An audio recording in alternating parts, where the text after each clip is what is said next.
तो फाइनली वो दिन आ गया जिसके लिए आपको बड़ा किया गया था। कैसे? आराम से एक बारी ऑपरेटिंग एक्टिविटी सीखी, उस पर बहुत सारे क्वेश्चंस करे, फिर इन्वेस्टिंग एक्टिविटी सीखी, फिर उस पर बहुत सारे क्वेश्चंस करे, बहुत सारे जितने भी करे, फिर फाइनेंसिंग एक्टिविटी। अब सब कुछ एक साथ कि अगर पूरी कैश फ्लो स्टेटमेंट बनाने को आ जाए कोई बात नहीं, कोई नया कॉन्सेप्ट नहीं आने वाला, कॉन्सेप्ट वही रहेंगे। अब ध्यान से देखना, स्पीड में अप्रोच करना है आपको। Following is the balance sheet of Mayur limited. Balance sheet given है, कलर थोड़ा सा डिफरेंट ले लेते हैं, ऑरेंज ले लेते हैं।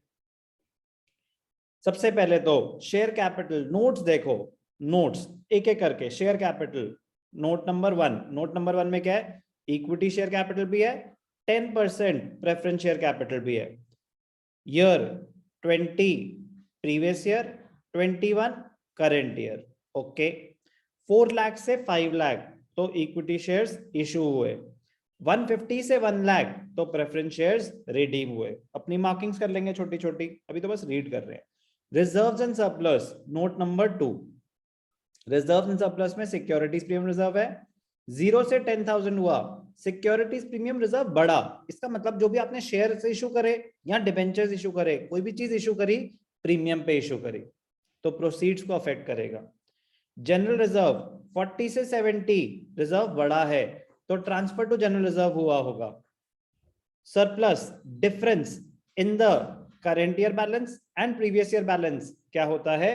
Current year profit. तो सरप्लस अगर बढ़ गया तो आपका करंट ईयर प्रॉफिट क्या रहा होगा? 18,000। Note number 2 done. Trade payables working capital changes में चले जाएंगे। Short term provisions note number 3। Short term provisions में सिर्फ और सिर्फ क्या है? Provision for tax. तो हमें प्रोविजन फॉर टैक्स से रिलेटेड देखना होगा कि कोई एडजस्टमेंट तो नहीं है। अगर एडजस्टमेंट है तो अकाउंट बनेगा, अदरवाइज करंट ईयर का ऐड कर देंगे, प्रीवियस ईयर का माइनस कर देंगे। और लायबिलिटीज में कोई वर्किंग कैपिटल चेंजेस नहीं है, आगे बढ़ेंगे। Non current assets, tangible assets कोई वर्किंग नोट नहीं है, इनटैंजिबल एसेट्स कोई वर्किंग नोट नहीं है, लेकिन गुडविल का क्या हुआ? बाय बोल रहे हो? Bye bye.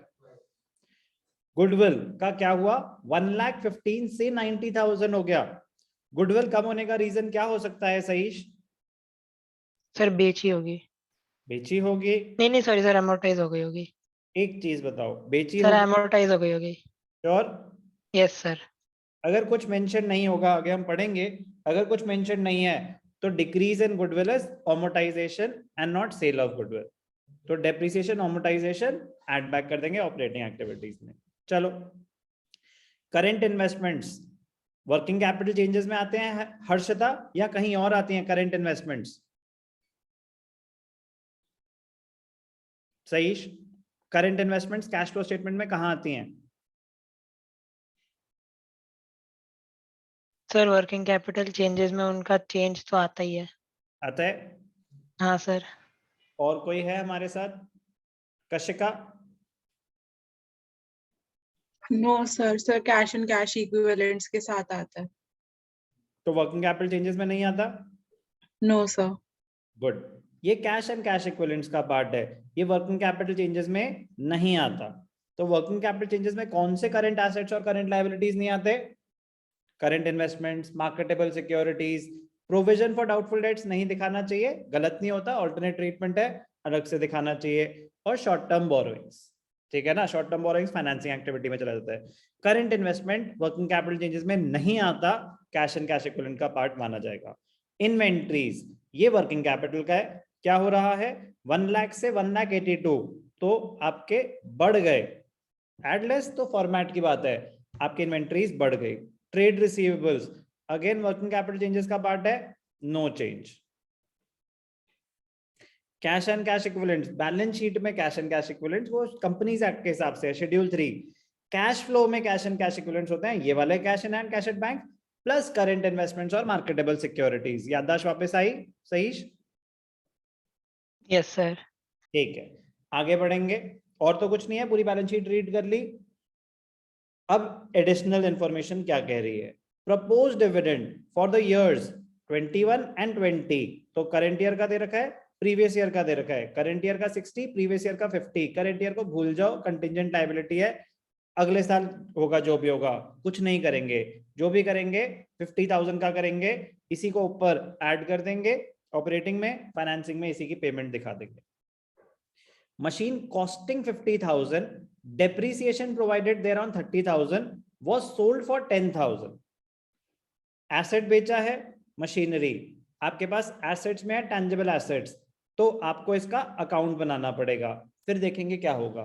तो बेसिकली इसका आपका अकाउंट बनेगा, तो ये वर्किंग नोट में कैलकुलेशन आ जाएगी। Depreciation charge during the year, तो ये भी टेंजिबल एसेट से रिलेटेड है, तो अकाउंट में ही यूज हो जाएगा।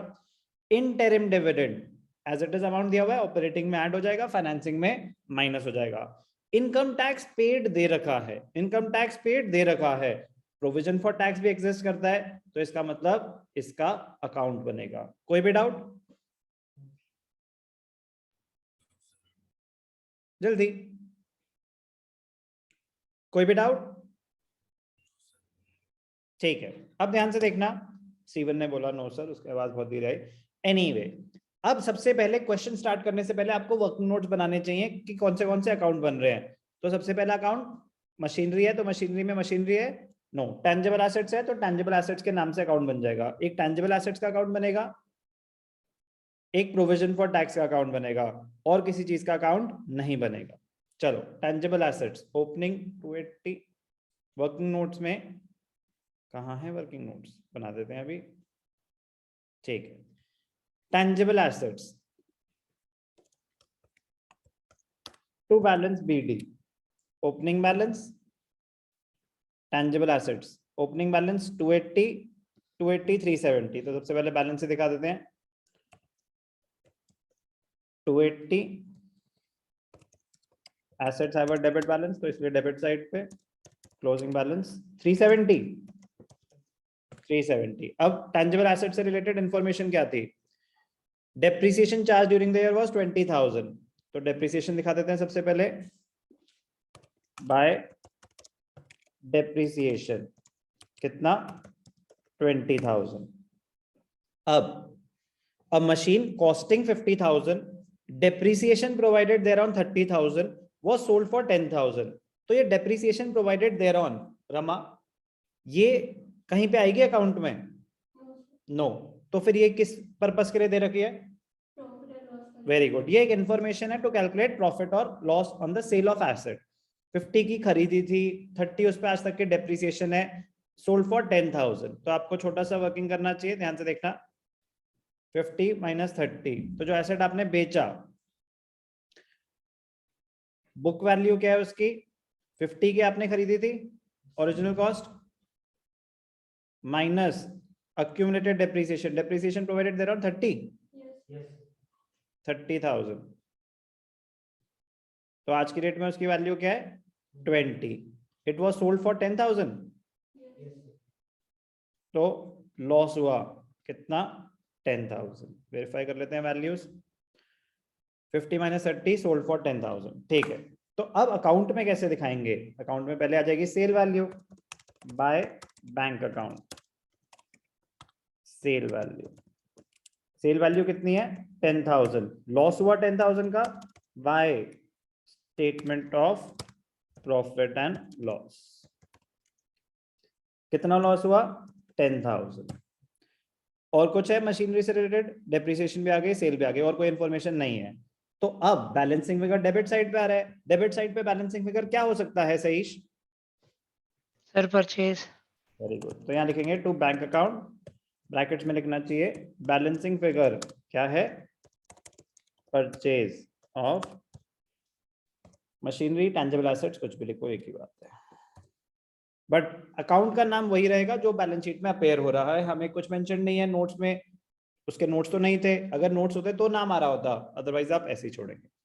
410 माइनस 280, 130 की आपने खरीदी होगी, अभी कहीं नहीं, अभी हम वर्किंग नोट्स कंप्लीट कर रहे हैं।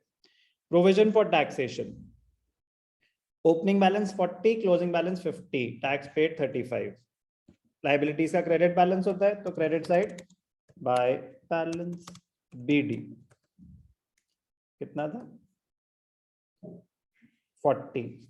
Opening balance 40, closing balance 50 to balance carried down 50। Tax paid अलग से दे रखा है इसलिए आप कोई assumption नहीं ले सकते। Tax paid was 35,000 to bank account. Tax paid 35, तो बैलेंसिंग क्रेडिट साइड पे आ रहा है। क्या होगा ये? Current year provision bye statement of profit and loss. क्या है ये? Current year provision. कितना आया current year provision? Debits minus credits 45,000। कोई भी डाउट अभी तक?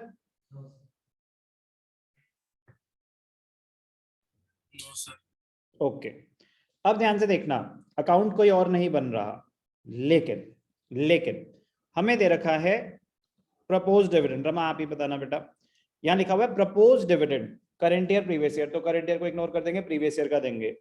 क्या ये मेंशन्ड है प्रपोज डिविडेंड इक्विटी शेयर्स पे है, प्रेफरेंस शेयर्स? नहीं मेंशन्ड है। फिर लिखा हुआ है इंटरिम डिविडेंड वाज पेड 20,000, क्या ये मेंशन्ड है कि इक्विटी है प्रेफरेंस? नो। क्वेश्चन में सिर्फ इक्विटी होते तो हमें कोई फर्क ही ना पड़ता, लेकिन शेयर कैपिटल में 10% प्रेफरेंस शेयर कैपिटल भी है, तो प्रेफरेंस पे भी डिविडेंड है। मेरा क्वेश्चन रमा आपसे, ये जो डिविडेंड है प्रपोज डिविडेंड, इसमें इक्विटी और प्रेफरेंस दोनों इंक्लूडेड है या प्रेफरेंस हमें खुद कैलकुलेट करना पड़ेगा? दोनों इंक्लूडेड है, श्योर। और इंटरिम डिविडेंड में मैंने आपको पहले भी बताया हुआ कि अगर लिखा होता कि interim dividend on equity shares was this much, तो वो सिर्फ इक्विटी है, प्रेफरेंस आपको खुद कैलकुलेट करना पड़ेगा। अगर लिखा होता propose dividend for equity shares was this much, तो वो सिर्फ इक्विटी है, तो प्रेफरेंस को तो दिया ही होगा, वो आपको खुद कैलकुलेट करना पड़ता। बट यहाँ पे उन्होंने नहीं बोला कि ये इक्विटी है प्रेफरेंस है, तो ये दोनों इसमें इंक्लूडेड है, बी केयरफुल। तो पॉइंट आपको 10% प्रेफरेंस डिविडेंड अलग से कैलकुलेट नहीं करना पड़ेगा। नोट दे देंगे, क्या नोट दे देंगे? If it is not specified whether the dividend paid is on equity shares or preference shares, we assume that it covers both equity and preference shares. Therefore, preference dividend will not be calculated separately. तो आप note दे देंगे, we assume that the proposed dividend and interim dividend is on both equity and preference shares. अब हम question start कर सकते हैं। तो ध्यान से देखना क्यों वर्किंग नोट बनाने पहले जरूरी थे। सबसे पहले क्या बनता है? Operating activities. ऑपरेटिंग एक्टिविटीज, चलो शुरू करते हैं। Cash flow from operating activities. अब इसमें सबसे पहला पॉइंट आता ही क्या है? सबसे पहला पॉइंट आता है नेट प्रॉफिट। कौन सा net profit? Net profit before tax, तो मेरे पास नहीं है, तो आप यहां लिखेंगे रेफर वर्किंग नोट नंबर 1। तो वर्किंग नोट नंबर 1 क्या हो जाएगा? Calculation of net profit before tax and extraordinary items. तो हमारे net profit before tax starting point क्या होगा? Net profit for the current year. कैसे निकालते हैं? बैलेंस शीट में, रिजर्व्स एंड सरप्लस में, statement of profit and loss, current year minus previous year, 48 minus 30, 48 minus 30 कितना आ गया? 18,000। 18,000। अब इसमें ऐड करते हैं, क्या ऐड करते हैं? Provision for taxation. Provision for taxation कौन सा? करंट ईयर या previous year? Provision for taxation current year. इस साल आपने कितना प्रोविजन क्रिएट करा? 45,000। तो इसीलिए वर्किंग नोट बनाने पहले जरूरी थे कि आप उसके बिना नहीं कर सकते। 45,000 ऐड करते हैं, क्या ऐड करते हैं? Proposed dividend. कौन सा? करंट ईयर या प्रीवियस ईयर? जल्दी बोलेंगे। Very good, previous year. Proposed dividend की दो वैल्यूज गिवन थी, आप सिर्फ डिविडेंड पेड भी लिख सकते हैं इसको और प्रपोज्ड डिविडेंड भी लिख सकते हैं 50,000, क्योंकि एक्चुअली डिविडेंड पे हुआ है। ऐड कर दिया। ऐड करते हैं, क्या ऐड करते हैं? Interim dividend. इंटरिम डिविडेंड एक ही अमाउंट होता है इसमें, अगर है तो आएगा, नहीं है तो नहीं आएगा, 20,000। फिर ऐड करते हैं transfer to general reserve. Propose dividend, provision for taxation, interim dividend और ट्रांसफर टू जनरल रिजर्व, और कुछ नहीं होता। और क्वेश्चन में सब कुछ ही एग्जिस्ट कर रहा था। Transfer to general reserve. कहाँ देखेंगे? रिजर्व सरप्लस का वर्किंग नोट दे रखा है, जनरल रिजर्व 40 से 70 हो गया तो 30,000 ट्रांसफर हुआ। माइनस होता है रिफंड ऑफ टैक्स, नहीं है तो नहीं है। क्या आया? Net profit before tax and extraordinary items, total कर देंगे 1,63,000। तो ये आपका स्टार्टिंग पॉइंट आ गया 1,63,000। अब इसमें ऐड होता है non cash non operating expenses, तो लिखेंगे add non cash non operating expenses. तो क्या क्या है हमारे पास? Non cash non operating expenses, depreciation है, तो डेप्रिसिएशन है, depreciation charge during there was 20,000, तो आ जाएगा डेप्रिसिएशन ऑन टैंजिबल एसेट्स। कितना था डेप्रिसिएशन? 20,000। क्या कोई अमोर्टाइजेशन है? तो वो मार्क करना था वरना रह जाता। हमें कहाँ देखना है? हमें सिर्फ नॉन करेंट एसेट्स में चले जाना चाहिए, तो वहीं मिलेगा डेप्रिसिएशन और अमोर्टाइजेशन। अगर statement of profit and loss है तो वो अलग से दिख रहा होगा, वरना नॉन करेंट एसेट्स देखो।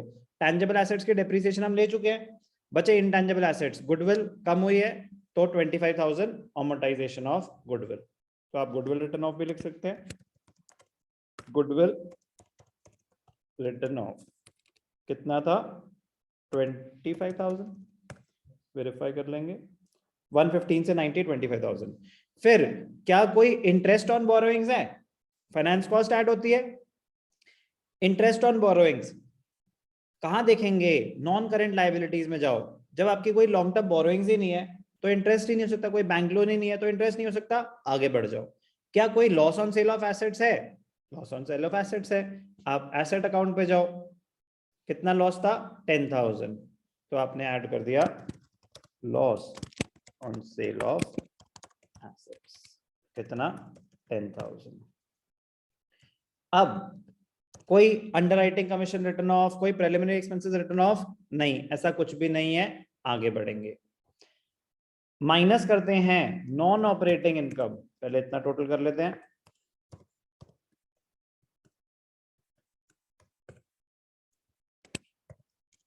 Less non operating income, rent received, interest received, dividend received, कुछ भी नहीं है। बैलेंस शीट के अंदर नहीं हो सकता, वो नीचे इंफॉर्मेशन में ही दे रखा होगा, अगर होगा तो इससे आपकी स्पीड बढ़ेगी, वरना ये नहीं ना, आप तो फिर बार बार पूरी बैलेंस शीट ही रीड करते रह जाओगे।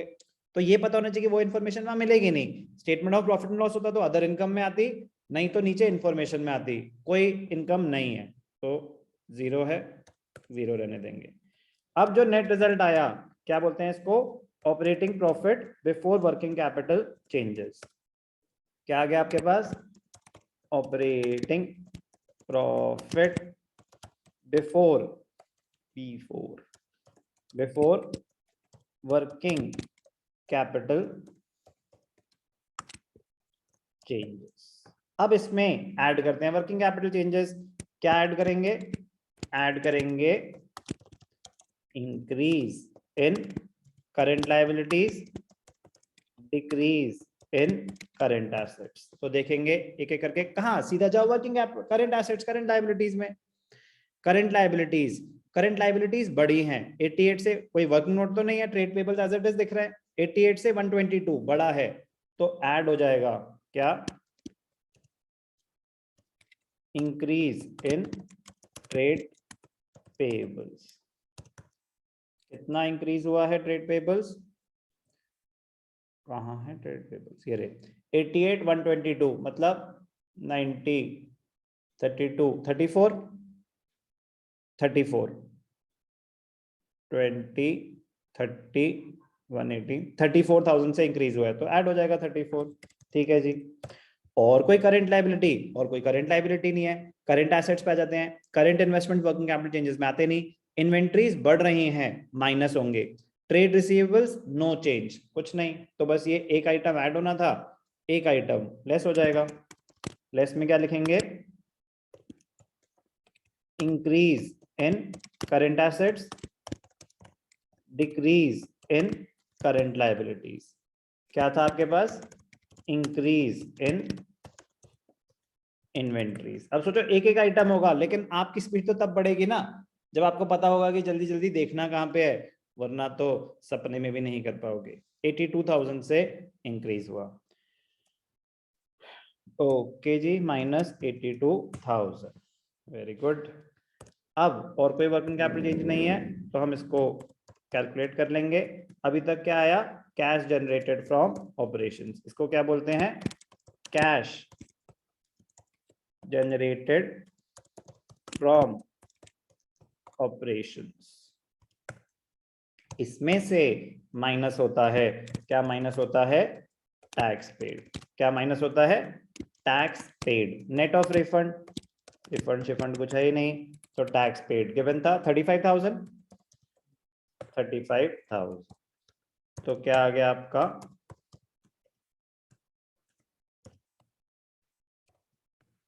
फर्स्ट आइटम निकल गया।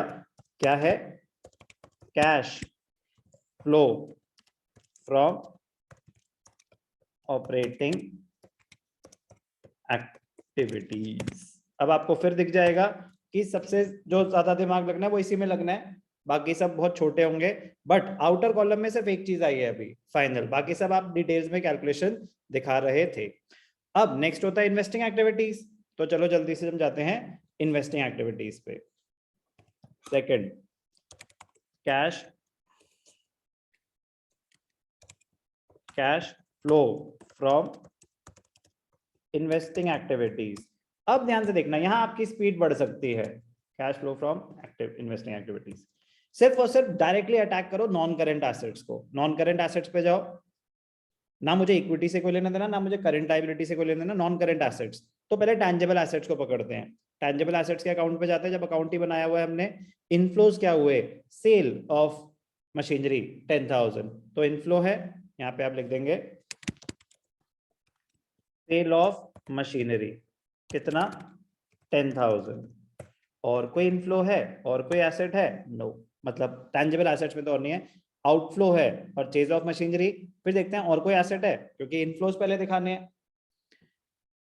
गुडविल है लेकिन वो ना खरीदा ना बेचा। और कोई नॉन करेंट एसेट है, प्रपोज डिविडेंड मशीन के बारे में आगे इंफॉर्मेशन, और कुछ नहीं है, खत्म।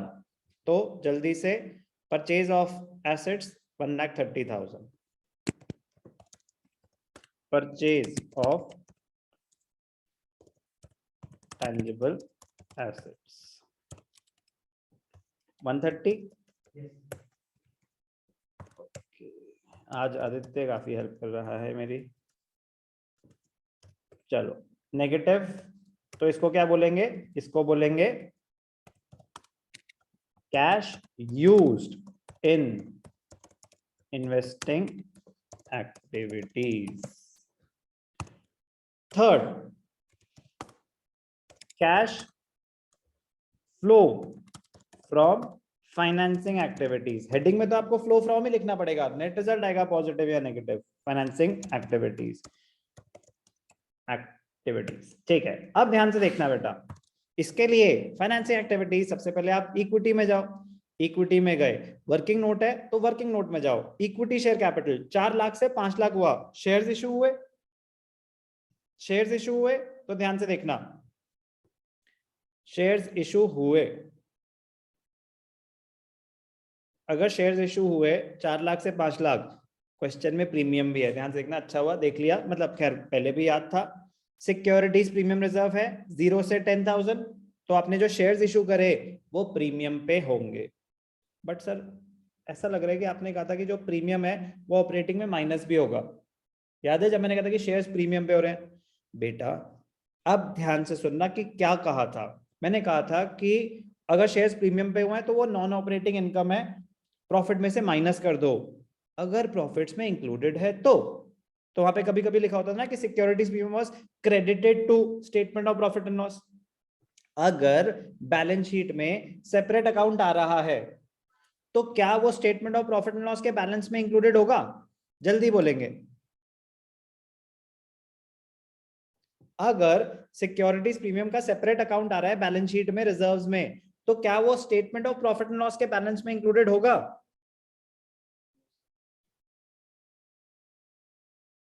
बोलो सही। नहीं सर। अलग आ रहा है तो कैसे इंक्लूडेड होगा? अगर इंक्लूडेड होता तो हमें माइनस करना पड़ता, अलग से आ रहा है तो इसीलिए सिर्फ एक एस्पेक्ट आएगा कि पैसे तो आए ना फाइनेंसिंग। तो इनफ्लो में क्या आ जाएगा? सबसे पहले proceeds from issue of equity shares. तो 1 लाख तो फेस वैल्यू है, 10,000 प्रीमियम है, तो कितने पैसे आए होंगे? 1,10,000।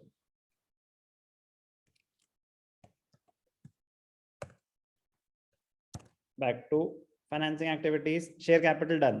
प्रेफरेंस शेयर कैपिटल 150 से 1 लाख हुआ है, रिडेम्पशन हुई है, तो रिडेम्पशन को देखो कोई प्रीमियम या डिस्काउंट तो नहीं है, नहीं है, डिस्काउंट तो हो नहीं सकता रिडेम्पशन शेयर्स पे, डिस्काउंट डिबेंचर्स पे भी नहीं होता, प्रीमियम या पार पे होता है, प्रीमियम होता तो हमने एक्स्ट्रा पैसे दिए होते हैं।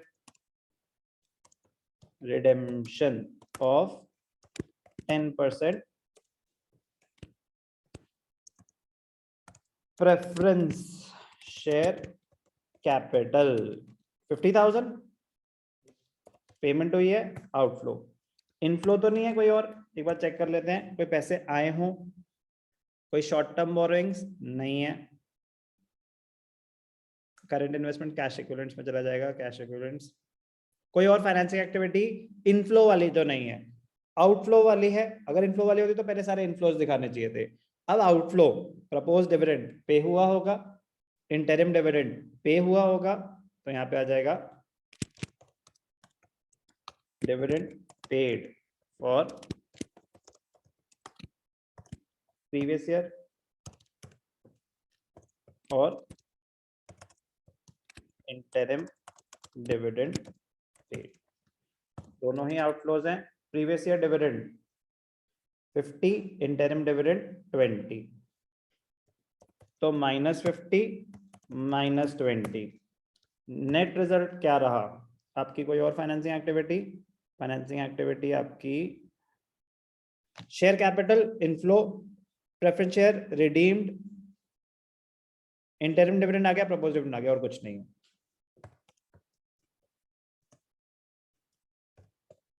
नेट रिजल्ट नेगेटिव, तो क्या लिख देंगे?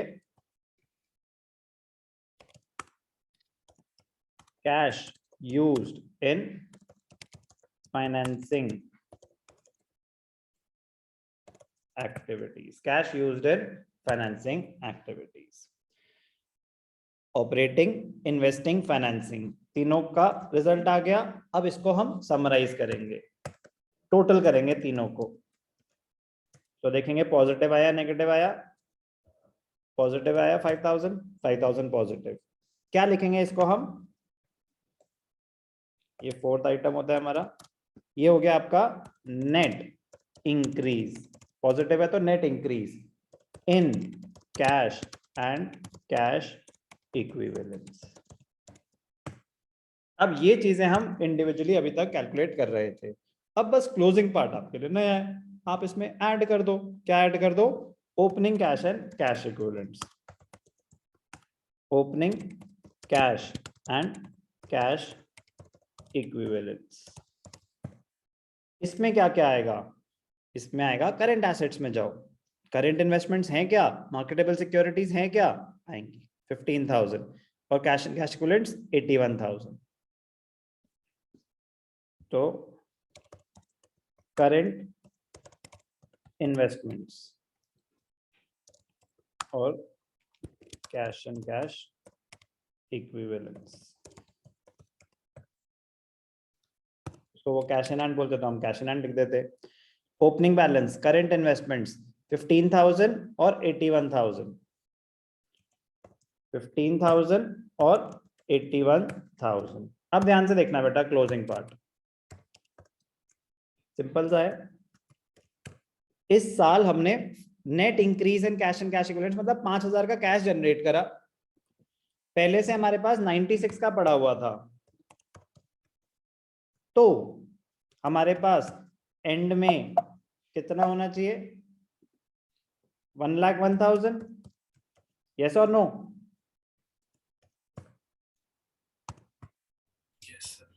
1,01,000 होना चाहिए। तो अब आप यहाँ पे लिखेंगे closing cash and cash equivalents, closing cash and cash equivalents. अगर आपका 1,01,000 आता है तो आपने सही करा है, नहीं आता है तो गलत किया है। Initially cash flow statement match करना आपके लिए कोई चमत्कार से कम नहीं होगा, क्योंकि इतने सारे इंटर रिलेटेड अमाउंट्स है ना, कहीं पे एक भी छोटी सी गलती हुई तो आंसर तो मैच नहीं करेगा, चाहे गलती एक हो। आपने 50 चीजें करी, एक गलत कर दी, आंसर मैच नहीं करेगा। तो आंसर मैच करने से घबराना नहीं है, ये देखना है कि किस वजह से मैच नहीं करा। मैक्सिमम कैलकुलेशन एरर्स होते हैं, लैक ऑफ कंसंट्रेशन होता है, कोई चीज आप भूल गए, उसका एक एस्पेक्ट तो कवर कर लिया, दूसरा एस्पेक्ट कवर करना भूल गए, तो वो प्रैक्टिस से ही आएगा।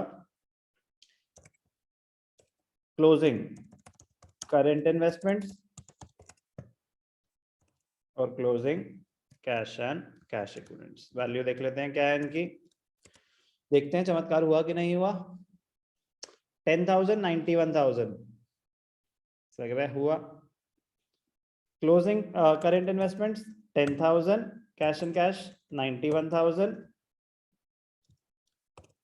टोटल क्या होता है इनका 1,01,000। तो आपके मैच कर रहे हैं क्वेश्चन, आपने हाँ आपने क्वेश्चन सही करा है। आई रिपीट, बिना हाई लेवल ऑफ कंसंट्रेशन के ये करना इम्पॉसिबल है, बट ऐसा नहीं कि हमारी कंसंट्रेशन लेवल बहुत अच्छी है तो हम ये सही कर लेंगे, कॉन्सेप्ट तो आने चाहिए। तो इंडिविजुअली ऑपरेटिंग, इन्वेस्टिंग, फाइनेंसिंग, मतलब सोचो कि इतनी सारी चीजें आपको स्टेप बाय स्टेप करके मैं यहाँ पे लेके आया। इस क्वेश्चन में हमने कुछ भी नया नहीं सीखा, ये शायद नॉर्मल से थोड़ा ज्यादा इजी होगा, लेकिन लेंदी होता है। क्या होता है ये, लेंदी होता है। अप्रोच कैसे करना है, क्वेश्चन को कैसे रीड करना है, कैसे मार्किंग करनी है, कैसे मुझे पता होना चाहिए कि इन्वेस्टिंग के टाइम मुझे कहाँ देखना है, फाइनेंसिंग के टाइम मुझे कहाँ देखना है, ऑपरेटिंग के टाइम मुझे कहाँ देखना है। हर बारी पूरी बैलेंस शीट नहीं रीड करनी होती, पूरा क्वेश्चन हर बारी नहीं रीड करना होता। क्वेश्चन स्टार्ट करने से पहले वर्किंग नोट्स बनाने क्यों जरूरी थे? अगर डेप्रिसिएशन ही नहीं पता आपको, लॉस ही नहीं पता, तो ऑपरेटिंग में कैसे दिखाओगे? प्रोविजन या टैक्सेशन नहीं पता, टैक्स पेड नहीं पता, तो ऑपरेटिंग में कैसे दिखाओगे? तो पहले वर्किंग नोट्स बनते हैं, उसके बाद क्वेश्चन करना हम स्टार्ट करते हैं। Very very important. क्या करा हमने, question number 50 from TS Grewal, पूरी की पूरी कैश फ्लो स्टेटमेंट पे पहला क्वेश्चन था ये।